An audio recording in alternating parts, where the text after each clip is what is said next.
What is Bitcoin? What does Bitcoin do? Is it perfect? Now, why is it revolutionary? This is the greatest Bitcoin explanation of all time. If you have a family member or a friend who doesn't quite understand what Bitcoin is, send them this video and they will be grateful. What is Bitcoin? Bitcoin is the world's first cryptocurrency, and it works because of the world's first public blockchain network. What does Bitcoin do? It's simple. It lets you send and receive value to and from anyone in the world using nothing more than a computer and an internet connection. Now, why is it revolutionary? Because unlike every other tool for sending money over the internet, it works without the need to trust a middleman. The lack of any corporation in between means that Bitcoin is the world's first public digital payments infrastructure. And by public, I simply mean available to all and not owned by any single entity. Now, we have public infrastructure for information, for websites, for email. It's called the internet. But the only public payments infrastructure that we have is cash, as in paper money. And it only works in face-to-face transactions. Before Bitcoin, if you wanted to pay someone remotely over the phone or the internet, then you could not use public infrastructure. You would rely on a private bank to open their books and add a ledger entry that debits you and credits the person you're paying. And if you both don't use the same bank, well, then there'll be multiple banks and multiple ledger entries in between. With Bitcoin, the ledger is the public blockchain, and anyone can add an entry to that ledger, transferring their Bitcoins to someone else. And anyone, regardless of their nationality, race, religion, gender, sex, or creditworthiness, can for absolutely no cost create a Bitcoin address in order to receive payments digitally. Bitcoin is the world's first globally accessible public money. Is it perfect? No.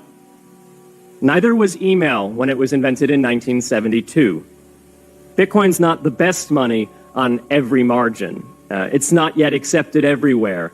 It's not used often to quote prices, and it's not always a stable store of value. But it is working, and the mere fact that it works without trusted intermediaries is amazing. It's a computer science breakthrough, and it will be as significant for freedom, prosperity, and human flourishing as the birth of the internet. And Bitcoin is just the beginning. If we can replace private payments infrastructure, then we can replace other private choke points to human interaction as well. Now, why should we want to build more public infrastructure? Why should we embrace blockchains over corporate intermediaries? Why should we tolerate their inefficiencies and work to make them better? Why should we want the pioneers of this technology here in the United States and not fleeing overseas? A simple reason. Because the corporate intermediaries providing today's critical but privately owned infrastructure are becoming fewer, larger, and more powerful, and their failures are increasingly grave. So roughly half of all Americans, 143 million people, had their Social Security numbers exposed to hackers because of a breach at Equifax. The SWIFT network has relayed hundreds of millions of dollars in fraudulent transactions because of hacked member banks in Bangladesh, Vietnam, Ecuador, and Russia. The FBI suspects now that the largest of these hacks was perpetrated by North Korea. Corrupt, low-level employees at an Indian bank, Punjab National, were able to fraudulently certify SWIFT messages stealing $1.8 billion. It's the largest electronic bank robbery in history. In fact, it's the largest bank robbery in history. In October 2016, an estimated 1.2 million internet-connected devices were hacked and turned into a botnet that for several hours made prominent websites unavailable across Europe and North America, including CNN and Fox News, the New York Times, and the Wall Street Journal. Increasingly, physical machines are being connected to the internet to augment their capabilities. They're wired through servers that are owned and maintained by private and trusted intermediaries, the so-called Internet of Things. Pacemakers from St. Jude's Hospital have been hacked. Baby monitors from TrendNet have been hacked. And Jeeps from Jeep have been hacked to the point where they can be remotely commandeered and driven off the road. Now, those vulnerabilities are inescapable in systems that have single points of failure.